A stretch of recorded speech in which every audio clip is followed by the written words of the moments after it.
جھکنے سے رشتے گہرے ہوں تو جھک جاؤ، مگر ہر بار جھکنا پڑے تو رک جاؤ۔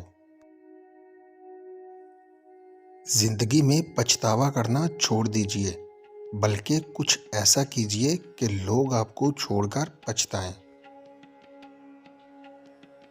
رنجیت سنگھ کے زمانے میں پنجاب پر سکھوں کی حکومت تھی۔ رنجیت سنگھ جنگجو طبیعت کا مالک تھا۔ یہ واقعہ رنجیت سنگھ کے زمانے کا ہے۔ سکھ اکٹھے ہو کر رنجیت سنگھ کے دربار میں حاضر ہوئے اور عرض کی کہ مسلمان جو صبح کو اذان دیتے ہیں اس سے ہمارے برتن ناپاک ہوتے ہیں، مسلمانوں کو ایسا کرنے سے روکا جائے۔ رنجیت سنگھ نے ایک انوکھا طرحی حکم دیا کہ مسلمانوں کو ایسا کرنے سے روکا جاتا ہے، اور جتنے سکھ یہ شکایت لے کر آئے ہیں ان کی ڈیوٹی لگائی جاتی ہے کہ وہ صبح جس وقت اذان ہوتی اس سے پہلے ہر مسلمان کے گھر جائیں اور اسے بتائیں کہ نماز کا وقت ہو گیا ہے۔ سکھوں پر تو جیسے قیامت ٹوٹ پڑی۔ روزانہ ان کو مشقت کرنی پڑتی، نمازیوں کی تعداد مساجد میں بہت زیادہ بڑھ گئی۔ کچھ دنوں بعد ان سکھوں نے ہاتھ جوڑ لیے، رنجیت سنگھ سے کہا کہ آپ اپنا حکم واپس لے لیں، مسلمانوں کو اذان دینے دیں، اب برتن ناپاک نہیں ہوں گے۔ تمہارا رب جس چیز کے تمہیں قریب کر دے اس میں حکمت تلاش کرو، اور جس چیز سے تمہیں دور کر دے اس پر صبر اختیار کرو۔ زندگی اس کے لیے مت گزارو جس کے لیے تم زندہ ہو، بلکہ اس کے لیے گزارو جو تمہارے لیے زندہ ہے۔ ایک معلمہ کہتی ہیں، میں نے طالبات کی ایک ٹیم کو سال کے آخر میں ایک پروگرام میں ان کی ماؤں کے سامنے ایک نظم پیش کرنے کے لیے ٹرینڈ کیا۔ تیاری اور ریہرسل کے مختلف مراحل کے بعد بالآخر پروگرام کا دن آ گیا۔ نظم شروع ہوئی، مگر ان کی اس خوبصورت کارکردگی پر اس وقت پانی پھر گیا جب ایک بچی جو اپنی سہیلیوں کے ساتھ نظم پڑھ رہی تھی اچانک اپنے ہاتھ، جسم اور انگلیوں کو حرکت دینے لگی اور اپنا منہ کسی کارٹون کی طرح کے کریکٹر کی طرح بنانے لگی۔ اس کی ان عجیب و غریب حرکتوں کی وجہ سے دوسری تمام بچیاں پریشان ہو گئیں۔ معلمہ کہتی ہیں، میرا جی چاہا کہ میں جا کر اس بچی کو ڈانٹ پلاؤں اور اسے تنبیہ کروں کہ وہ ڈسپلن اور سنجیدگی کا مظاہرہ کرے۔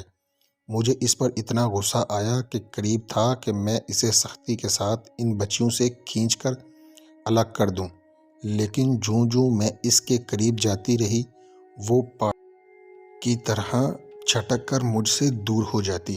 اس کی یہ حرکتیں بڑھتی گئیں اور وہ سارے لوگوں کی نظر کا مرکز بن گئی۔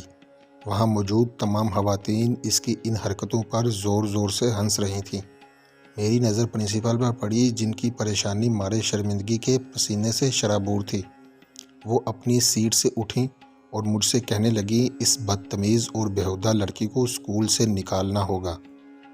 میں نے ان کی اس بات کی تائید کی، لیکن ایک چیز نے ہم سب کی نظروں کو متوجہ کیا کہ اس پورے وقفے میں اس بچی کی ماں کھڑی ہو کر اپنی بچی کی ان حرکتوں پر تالی بجاتی رہی، گویا وہ اس کی حوصلہ افزائی کر رہی تھی کہ وہ اپنا یہ فضول کام جاری رکھے۔ جیسے ہی نظم ختم ہو گئی میں جلدی سے اسٹیج کی طرف بڑھی اور اس لڑکی کو زور سے پکڑ کر کھینچا اور بولی، تم نے اپنی سہیلیوں کے ساتھ نظم پڑھنے کے بجائے یہ اول جول حرکتیں کیوں کیں؟ وہ بولی، اس لیے کہ پروگرام میں میری ماں بھی موجود تھی۔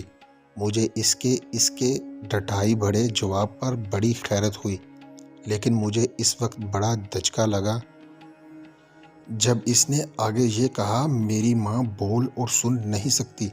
میں نے گونگے لوگوں کی زبان میں اس نظم کا ترجمہ اپنی ماں کے لیے پیش کیا تاکہ دیگر تمام بچیوں کی ماؤں کی طرح میری ماں بھی اپنی بیٹی کی کارکردگی پر خوشی کا اظہار کر سکے۔ جیسے ہی اس نے یہ وضاحت کی وہ دوڑ کر اپنی ماں کی طرف بڑھی اور اس کے گلے لگ کر زور و قطار سے رونے لگی۔ جب وہاں موجود سارے لوگوں کو حقیقت معلوم ہوئی تو سارا ہال سسکیوں سے گونجنے لگا۔ واقعے کا سب سے خوبصورت پہلو یہ ہے کہ پرنسپل نے اس لڑکی کو اسکول سے نکالنے کی بجائے اسے انعام سے نوازا اور اسے مثالی طلباء کا خطاب دیا۔ وہ لڑکی جب وہاں سے نکلی تو سر اٹھا کر خوشی سے اچھلتے ہوئے جا رہی تھی۔ بعض موقع پر جلد بازی میں رد عمل ظاہر مت کیجیے، دوسروں پر حکم لگانے میں جلدی سے کام مت لیجیے۔ محض بدگمانی کی بنیاد پر ہم ایک دوسرے سے نفرت کرتے ہیں، ملنا جلنا کم کرتے ہیں، رشتے ختم کر دیتے ہیں۔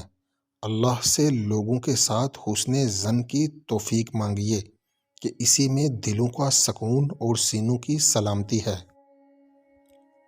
2 چیزیں ہمیشہ خاموشی سے کیا کرو، کامیاب ہو جاؤ گے۔ اول محنت، دوم عبادت۔ مستقبل کا خیال رہے تو انسان جوان ہے، اگر صرف ماضی کی یاد باقی رہ جائے تو انسان بوڑھا ہے۔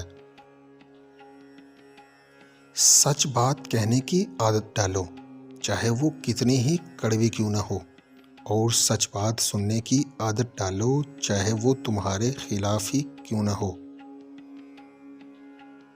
اگر آپ نے کسی اپنے کے کردار کا اندازہ لگانا ہو تو دیکھو وہ ہنستا کس بات پر ہے۔